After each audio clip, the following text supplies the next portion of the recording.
superimposed itself over the scattered pieces. I squinted against the light and failed to suppress a deep, tearful yawn. "I'm sorry," I said. "I think I'll be better able to work on this after a nap. I'm afraid it's been a long day." I tried to recall my journey in detail in order to amuse the ladies with some anecdotes about it, but, perhaps owing to my exhaustion, it had already begun to fade from memory. I expected a gentle apology, but one of them, either Clara or the judge, merely sighed. "All right," she said. "Follow me." They led me to the kitchen, which was low-ceilinged and cozy and attractively outfitted with collectible glassware on open shelves and cast-iron pots and pans hanging from hooks. The air was warm and smelled of something good, cookies or cake.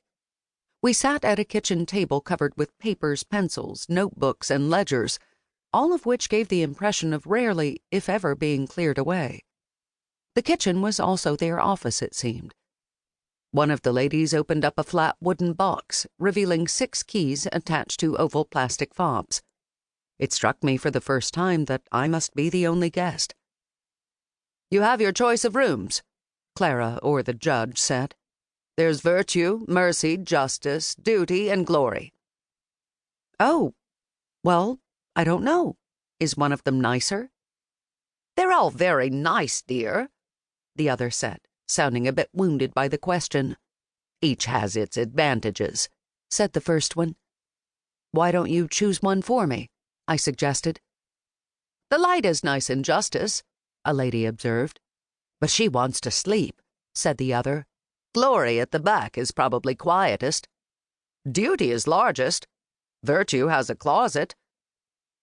The two looked at each other and then at me. The one with the key box nodded and handed me a key. Its fob read Mercy in embossed type.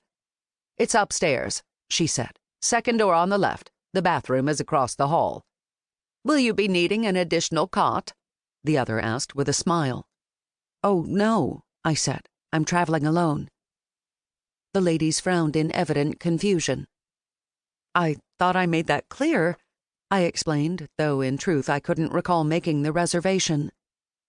"So it's just you," said either Clara or the judge, peering over my shoulder, as if some mysterious companion might suddenly appear. "Yes, just me." "Well," one of the ladies exclaimed with a smile after the two exchanged a glance, "in that case you'll have the whole floor to yourself, for now."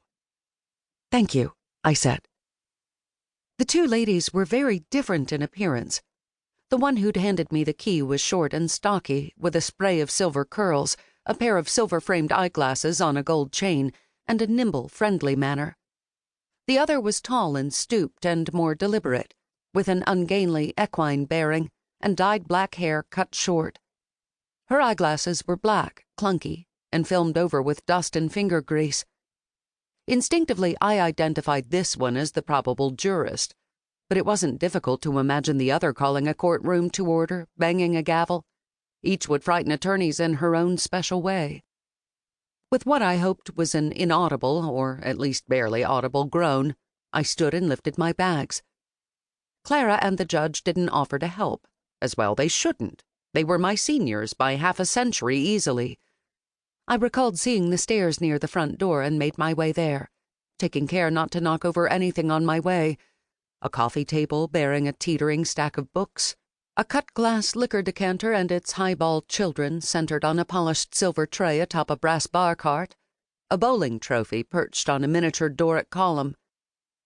The walls above the stair were adorned with what looked like family photos, some featuring younger versions of Clara and the judge, often with children, now probably grown and moved away, and of husbands, now presumably dead. There were also 2 law school diplomas, each from a different institution, both awarded to women named Clara, and 2 photos, one on each side of the hall, each depicting one of the 2 women, Clara and the judge, posing in court dress. It took a moment to process what the photos were telling me, that Clara and the judge were both named Clara and that both had been judges. I scaled the last few steps and saw that 4 doors faced the hallway before me, 2 on each side. A further opening at the end appeared to give way to a second, rather narrower